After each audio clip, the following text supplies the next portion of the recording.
नमस्कार मित्रों, मेरी आज की कहानी का नाम है असंभव कुछ नहीं यदि हम प्रयास करें।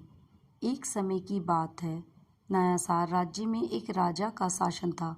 उस राजा के दो बेटे थे, उम्मेद सिंह और रघुवीर सिंह। एक बार दोनों राजकुमार जंगल में शिकार करने गए। रास्ते में एक विशाल नदी थी। दोनों राजकुमारों का मन हुआ कि क्यों ना नदी में नहाया जाए।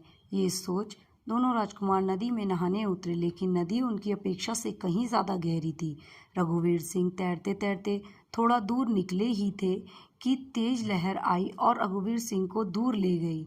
रघुवीर सिंह डर से अपनी सूध बूध खो बैठा।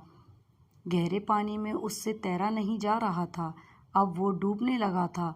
अपने भाई को बुरी तरह फंसा देख के उम्मेद सिंह जल्दी से नदी के बाहर निकला और एक लकड़ी का बड़ा लट्ठा लिया और अपने भाई रघुवीर सिंह की ओर उछाला। लेकिन दुर्भाग्यवश रघुवीर सिंह इतना दूर था कि लकड़ी का लट्ठा उसके हाथ में नहीं जा पा रहा था।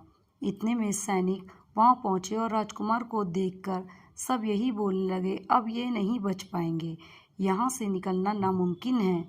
यहाँ तक कि उम्मेद सिंह को भी ये एहसास हो चुका था कि अब रघुवीर सिंह नहीं बच सकता।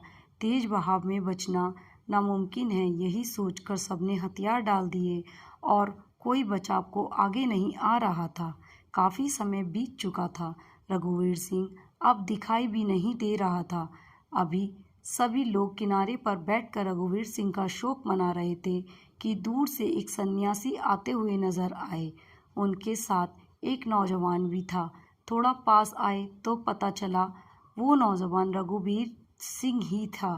अब तो सारे लोग खुश हो गए, लेकिन हैरानी से वो सब लोग रघुवीर सिंह से पूछने लगे कि तुम तेज बहाव से कैसे बचे। सन्यासी ने कहा कि आपके इस सवाल का जवाब मैं देता हूँ। ये बालक तेज बहाव से इसलिए बाहर निकल आया क्योंकि इसे वहाँ कोई ये कहने वाला नहीं था कि यहाँ से निकलना नामुमकिन है। इसे कोई हताश करने वाला नहीं था। इसे कोई हतोत्साहित करने वाला नहीं था।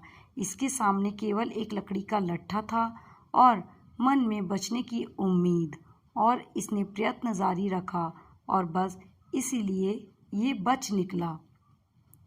दोस्तों, हमारी ज़िंदगी में भी कुछ ऐसा ही होता है। जब दूसरे लोग किसी काम को असंभव कहने लगते हैं तो हम भी अपने हथियार डाल देते हैं, क्योंकि हम भी मान लेते हैं कि ये असंभव है। हम अपनी क्षमता का आकलन दूसरे के कहने से करते हैं। आपके अंदर अपार क्षमताएं हैं।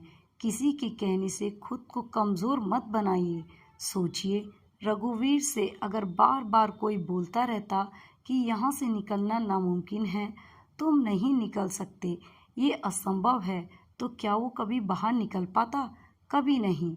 उसने स्वयं पे विश्वास रखा, स्वयं पे उम्मीद थी। बस इसी उम्मीद और लगातार प्रयास से उसे बचाया गया। सदैव प्रसन्न रहिए। जो प्राप्त है वो पर्याप्त है। असंभव कुछ नहीं यदि हम प्रयास करें तो। धन्यवाद।